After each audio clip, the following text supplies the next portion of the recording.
Assalamualaikum warahmatullahi wabarakatuh. Waalaikumsalam warahmatullahi wabarakatuh. Saya Vivi Endawati Putri Kolopita. Di sini saya akan menjelaskan dan berdiskusi mengenai pentingnya kebersihan dalam mencegah terjadinya penularan demam berdarah dalam lingkungan dan keluarga. Sebelum kita masuk pada pokok pembahasan, di sini saya akan menjelaskan sedikit mengenai pentingnya menjaga kebersihan lingkungan dalam mencegah penularan demam berdarah yang terjadi di lingkungan, yaitu lingkungan yang bersih dapat mengurangi berkembang biaknya nyamuk demam berdarah. Dengan menjaga kebersihan, kita dapat memutus siklus hidup nyamuk dan mengurangi resiko penularan demam berdarah tersebut. Sebelum masuk pada pembahasan, di sini apakah ada yang tahu apa itu?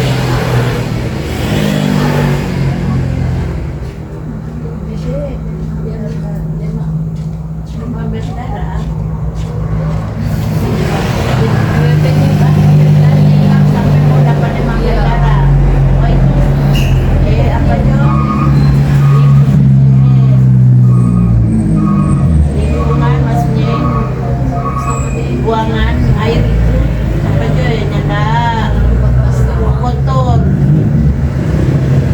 Itu apa aja itu bang air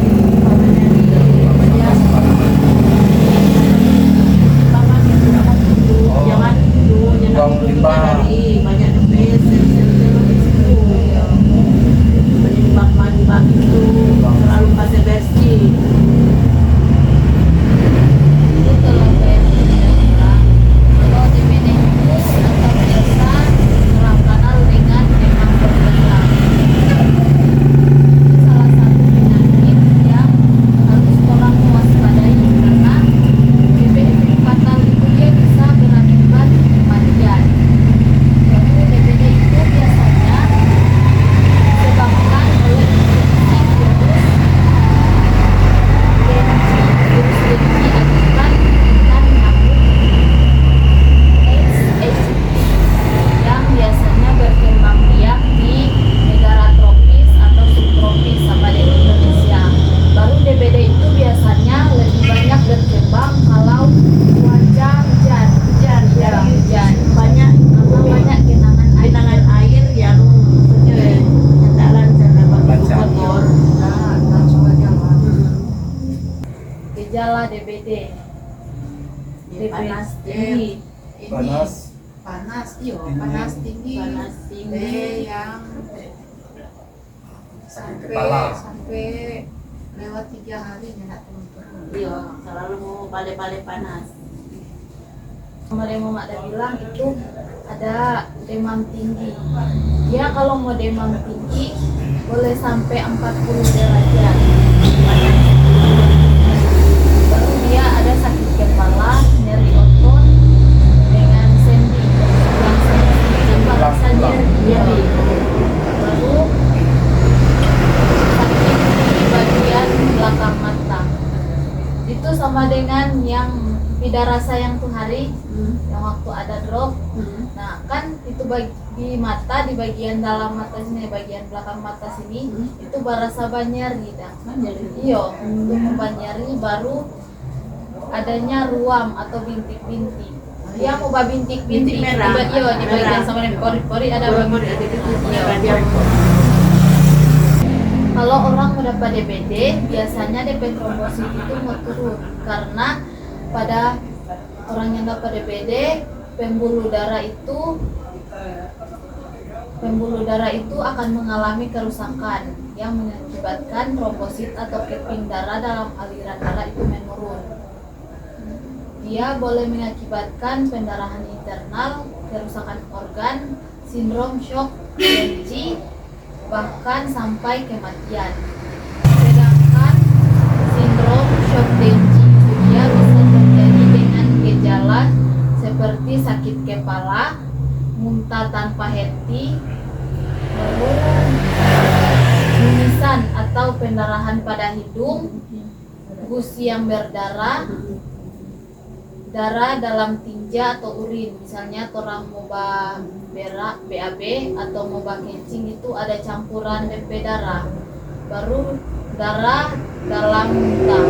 Jadi muntah itu dia ada dua, muntah yang tidak berurin, yang salah muntah tapi dia tercampur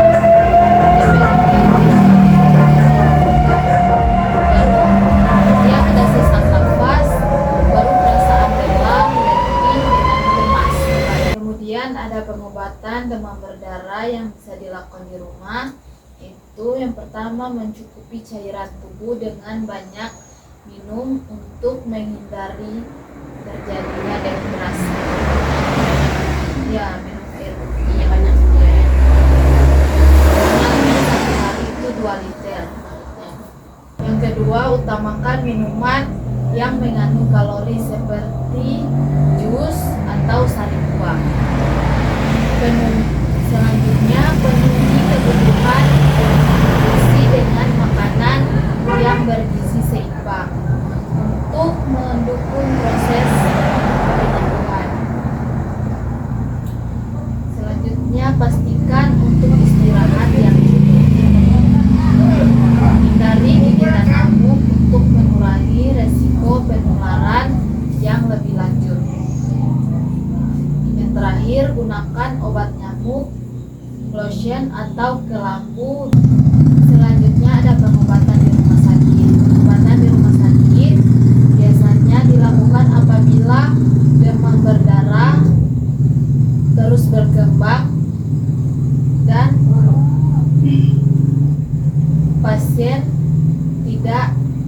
pasien tidak membaik.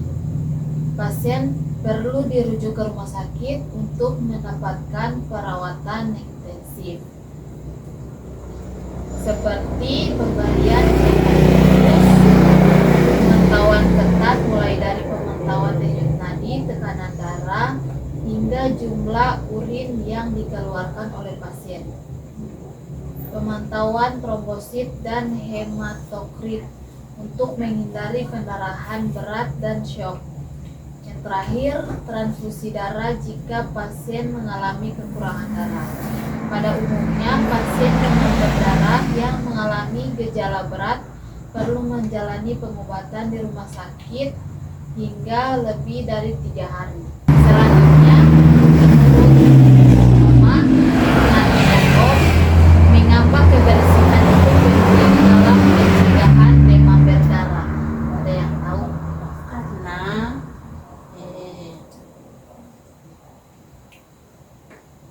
harus dijaga kebersihan, karena itu mengakibatkan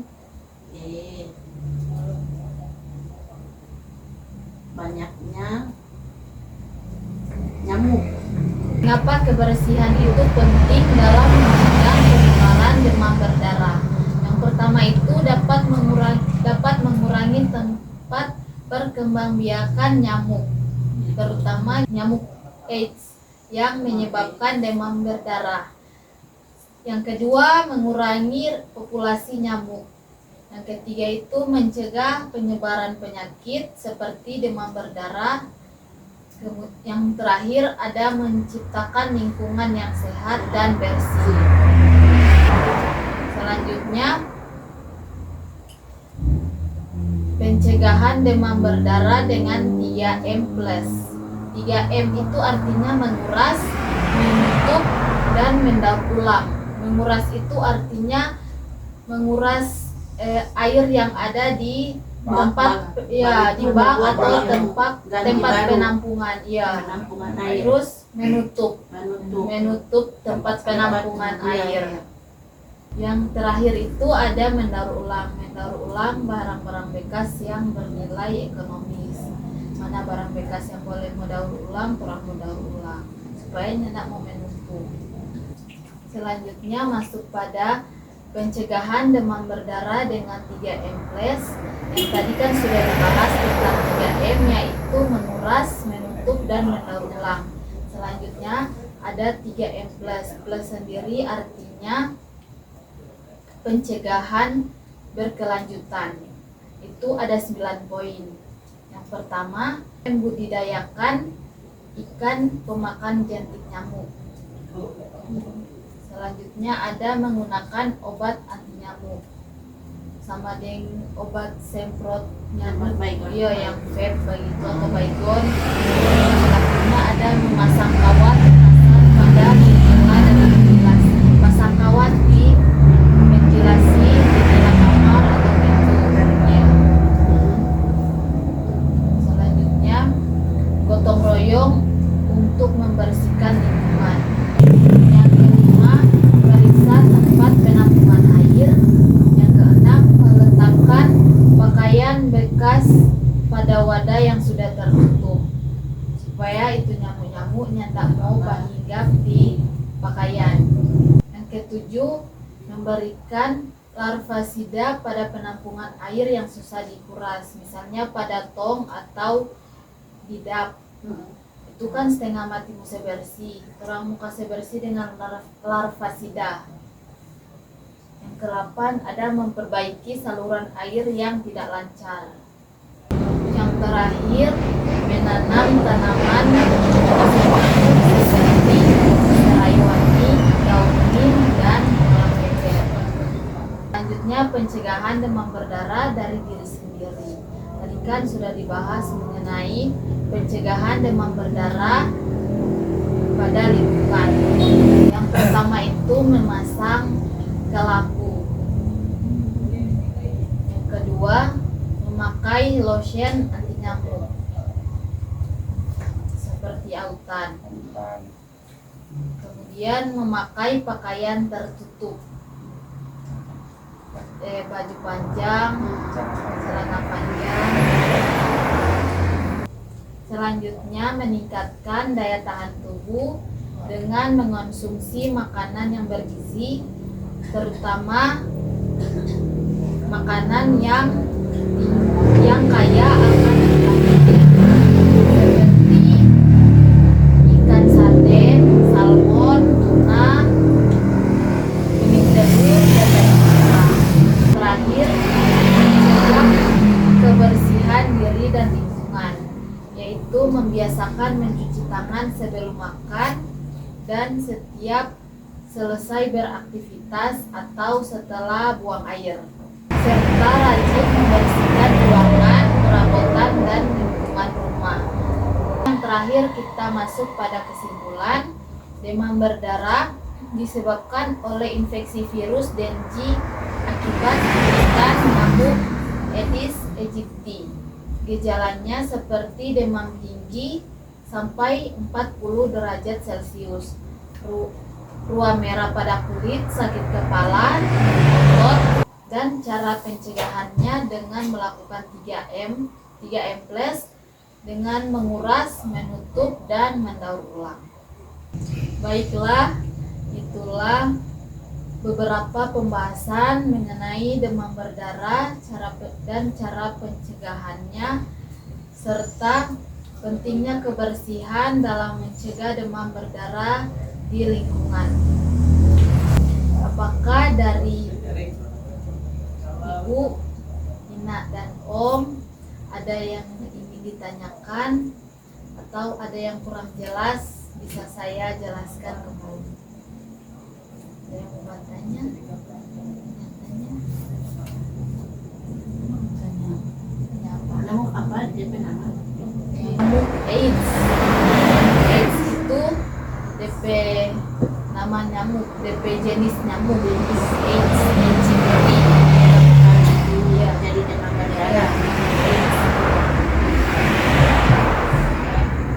Nyamuk itu dia DP cara penularan, dia kan mau gigi dari pasien yang memang terkena DBD, baru dia ulang bapindah ke orang yang sehat, baru dia mau gigi, itu dia boleh mau terjadi infeksi virus Dengue yang diakibatkan oleh nyamuk Aedes aegypti.